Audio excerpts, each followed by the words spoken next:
The year was 2013. The tournament was Tal Memorial. This 11-year boy took this photo with to-be world chess champion Magnus Carlsen. And after 8 years, what did he do? Well, he managed to beat the world chess champion Magnus Carlsen in a serious encounter in the 8th round of Tata Steel Masters chess tournament. Epic, isn't it? It is something amazing. And after the game, in his interview, he said like this is one of the best days of his life. Why not? Everybody who dreamed about becoming a world chess champion always wants to beat the world chess champion in a formal match. Well, we will be getting straight to the game, but before we go further, I want to tell you that don't forget to like this video and subscribe to my channel if you are new here. What happened in this game? How did he manage to beat the world chess champion? We are going to see everything now. This is Atul Dahale taking you to the game right now. The game started with e4. Esipenko was white in this game and Magnus Carlsen was black. Esipenko's rating is 2677. It means that he's a pretty strong grandmaster in the world. You should make note of this thing. Okay. c5, knight f3, d6, d4, cd4, knight d4, knight f6, knight c3, a6. Well, this looks like the Sicilian Scheveningen opening, but what happens next changes everything. Okay, bishop e2, and now Magnus Carlsen plays e6 move. Well, if you play e5, then it converts to Sicilian Scheveningen, which is quite famous, and Anish Giri has made recently one chessable course on it. You can check it out, guys. And here e6 was played by Magnus Carlsen. Obviously, he wants to take the game into, you can say, complicated variations. So he plays bishop e3. After the game, Esipenko said like he wanted to play a very solid game. That's why he opted for this bishop e2, bishop e3 variation. Now bishop e7, and now he goes for the most principled variation, you can say, the richer Roger, and also quite attacking is g4. Obviously, he must have analyzed this opening quite a lot. That's why he is going for this daring move g4. Well, it looks like white is playing something which is nasty here, but to be honest, this opening has been played plenty of time and black is quite solid because of his good piece structure. Like he doesn't have any weaknesses in his camp, and no matter how much white is going to push forward with the pawns, he doesn't need to worry. Okay, so here black also goes for the counter play. He plays b5 and now g5. The knight goes to knight of d7, and here obviously the pawn on g5 is being attacked, but Esipenko decides to play a3, giving up the pawn on g5. Well, you might ask me like, why not play h4 move in this position? Absolutely, you can play h4 and save the pawn, but then you need to face the consequences after b4. The knight on c3 is little bit awkwardly placed. It cannot go back anywhere, so a4 seems to be the only good square. And now after bishop b7, people, means the black players who have played this position, finds it more comfortable to play position, and the knight on a4 looks a little bit oddly placed to me because it cannot come on this square. This square is also not there. Knight cannot come back to the c3 square, and it looks a little bit awkward position to me. f3 needs to be played so that you need to protect the pawn on e4, then knight c6, knight into c6, b into c6, and the knight on a4 needs to think about him, right? So that's why in order to play a solid game with good positional structure, here players go for a3 move, then bishop into g5. Magnus Carlsen takes the pawn. Esipenko plays queen d2, bishop into e3, and queen into e3. Well, what happened in this game until now is quite interesting. Here white has given up a pawn, but what did he get in return? The main thing is that he has got this g file for the rook. Another thing is like, look at his pieces. They are completely developed, and black's pieces are still yet to be developed. Okay, this castling might be done, but if you go for the castling, then you have to come under this fire of the rook, and after long castle, the other rook is also going to come on the g file. So you need to figure out what to do in that case.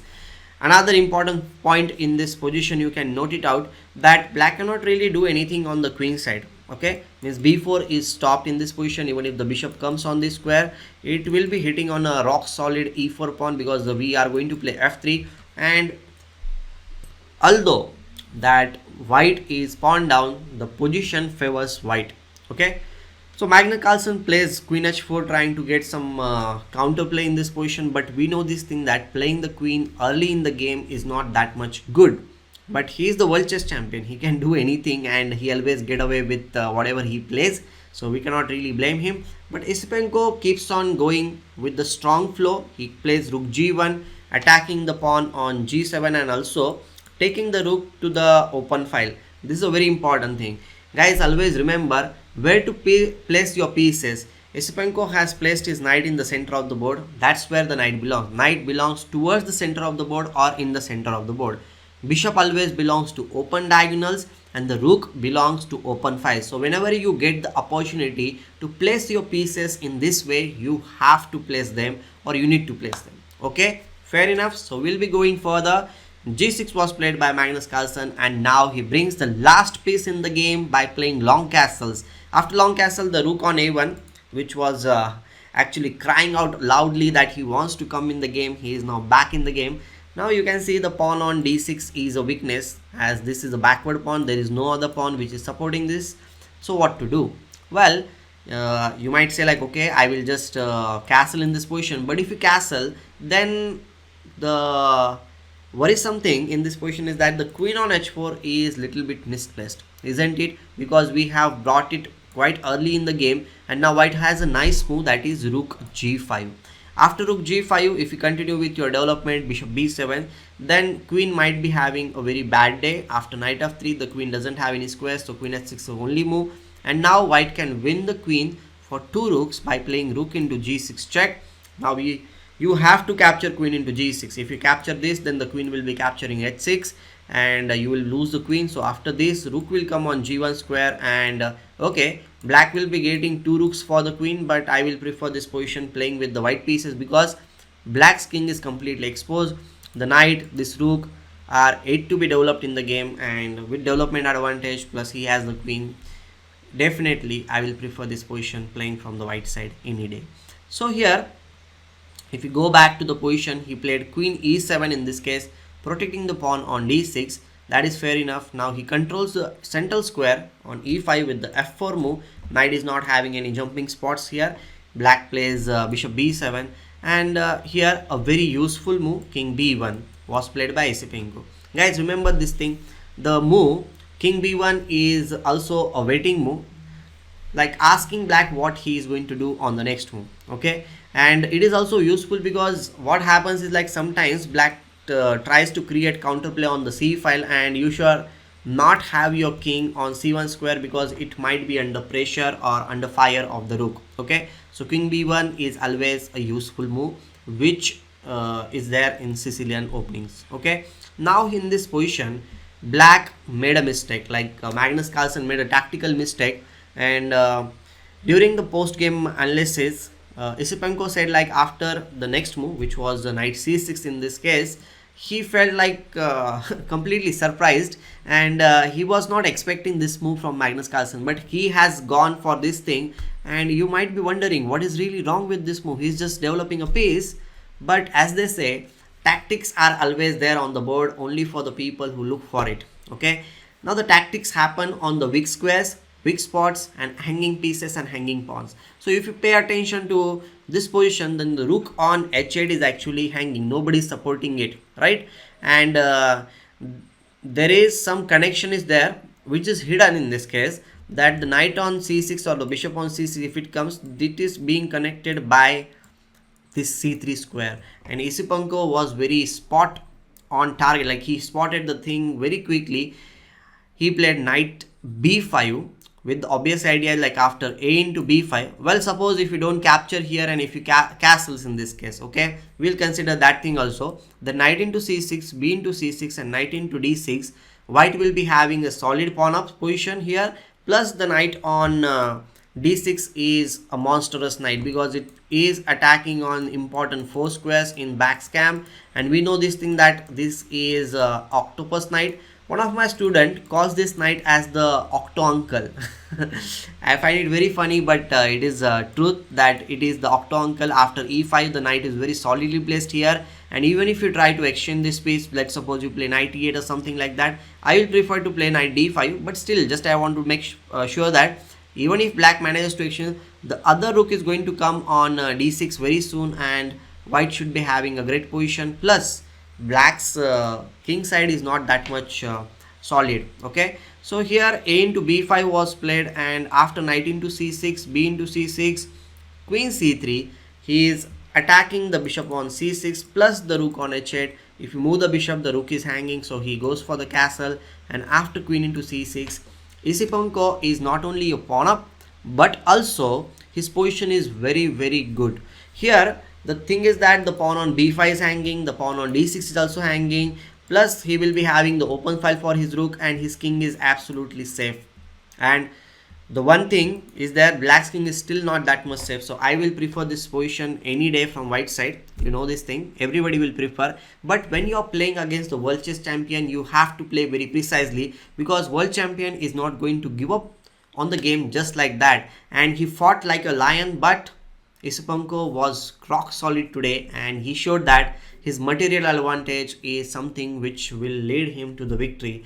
Rest is, as they say, is the matter of technique, but still we are going to look at the game a little bit carefully, okay? Because for us, winning a one position is always a big hurdle. Like many times it happens, like I hear this thing that I had a great position but I couldn't win, I was pawn up but I could not win, and all those things are there. But the main thing is that when you are material up, you have to focus a little bit more. You should not let your guard down, because what happens when you are material up, you feel like, okay, now I can relax and play simple moves and I will anyhow win. But in that same moment, your opponent is fighting for his life. He fights very hard, and you have to fight in that game. Like, you cannot really play slow and steady chess. You have to be very alert, and that's what Esipenko did in this game.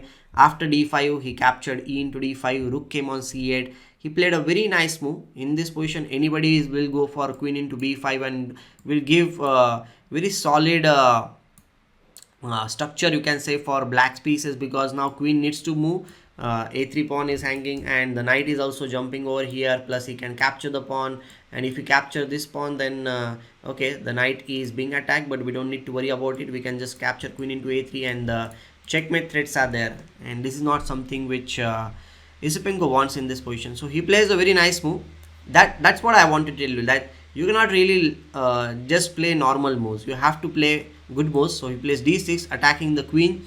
Queen goes to d8 square. Now he captures the pawn. Why did he play d6? Because he wanted to shut down this queen, not being attacking on, like, it should not be attacking on a3. Okay, so now rook c b8, he plays queen c4, rook into a3. Now no problem, if rook captures, that is fine for us. He goes for queen c7. He wants to exchange the queen at any cost, because he is already having 3 passed pawns on the queen side. So all he needs is just exchange the pawns, and his pawns will be rolling. The king side pawns, which black is having a pawn majority, is not that much useful for him. Queen e8. Now he plays rook g5. His idea is to play rook a5 and exchange the rook. He plays rook a4, rook a5, rook b4. The pawn on b2 is being attacked. He plays b3.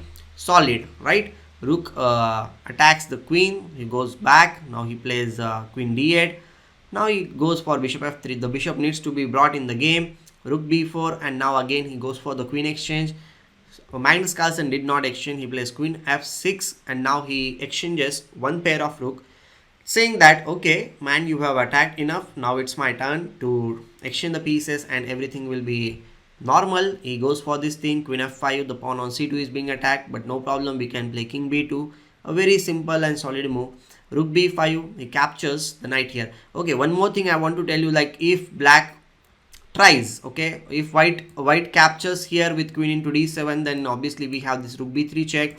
King will come over here, and okay, still white is fighting a little bit, but here this check and this check and this draw is always there from the black side. So we cannot really capture the knight on d7. Okay, you have to be alert, as I said, like, you cannot let your guard down. and he plays king b2, protecting the pawn on b3, which was very important for him. Now he plays rook b5, and finally he captures queen into d7. Now he plays rook c5, attacking the pawn on c2. He supports the pawn, queen into f4. Now gives the check, king g7, and after d7, finally Magnus Carlsen resigns. So after the game, he was pretty emotional. He was almost crying, but what can we say?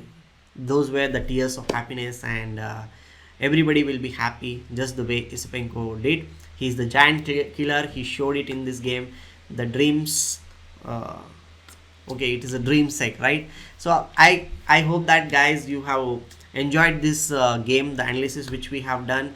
Don't forget to like this video and subscribe to my channel if you are new here. We'll be meeting very soon with some new content. Till that moment, take care and goodbye.